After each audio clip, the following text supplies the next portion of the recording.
is that Allah subhanahu wa ta'ala has promised a reward. So what happens is that we make effort, but we don't see the results within the timeline that we expect them to come in.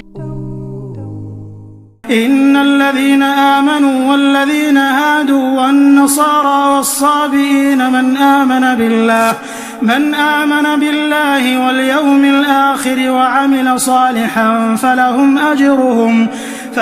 أجرهم عند ربهم ولا خوف عليهم ولا هم يحزنون وإذ أخذنا ميثاقكم ورفعنا فوقكم الطور خذوا ما آتيناكم بقوة واذكروا ما فيه لعلكم تتقون ثم توليتم من بعد ذلك فلولا فضل الله عليكم ورحمته لكنتم من الخاسرين ولقد علمتم الذين اعتدوا منكم في السبت فقلنا لهم كونوا قردة خاسئين فجعلناها نكالا لما بين يديها وما خلفها وموعظة للمتقين.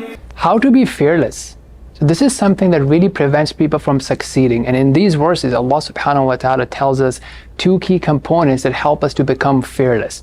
And they are belief in Allah subhanahu wa ta'ala. As we know Allah subhanahu wa ta'ala more, as we know the purpose of this world, the situation of this world, as we realize the control of Allah subhanahu wa ta'ala more and more, and as we manifest this faith, this belief in Allah subhanahu wa ta'ala by righteous actions, this makes us fearless. We are not worried about the results because we know that we will be rewarded for the efforts. Even if we don't see the results tomorrow, the next month, the next year, so on and so forth, we know that efforts do not go to waste with Allah subhanahu wa ta'ala. So this makes us not to worry about the results because we are only concerned with the efforts and sincerity, and we know that the results will be there.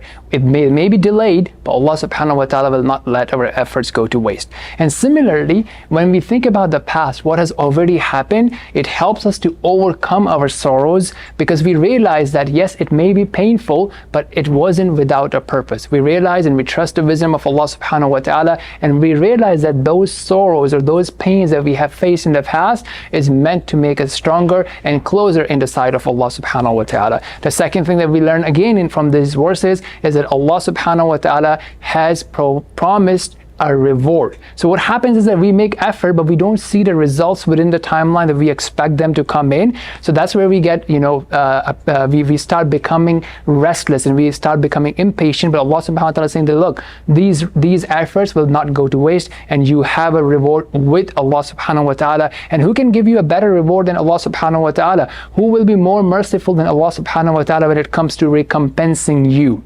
And then we also learn that if you want to protect yourself from the anger of Allah subhanahu wa ta'ala, the only way is to follow the Quran and the Sunnah of Allah subhanahu wa ta'ala. Lastly, something really important here is that many times in life you may see a situation where you have an opportunity that if you break some law of Allah subhanahu wa ta'ala, you may become richer, you may acquire wealth, you may acquire fame, you may acquire power, you may acquire influence, so on and so forth.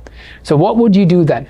Some people, they would just go ahead and transgress the limits of Allah subhanahu wa ta'ala. Some people, they may not directly do it, but they may find something that appears like a loophole, as if they are tricking Allah subhanahu wa ta'ala. May Allah protect us from it. And this is the story of the people of Sabath, right?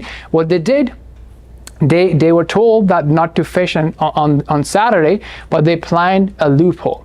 It felt like we are making more money, we are having more food, and so on and so forth, but that is what leads to being unsuccessful. That is what leads to being cursed from Allah subhanahu wa ta'ala. So take a look at your life. Are there opportunities that are coming by compromising the boundaries of Allah subhanahu wa ta'ala? Are you reinterpreting something from Allah subhanahu wa ta'ala, finding loopholes and redefining things in different disguises? So let's not do that and be careful about it.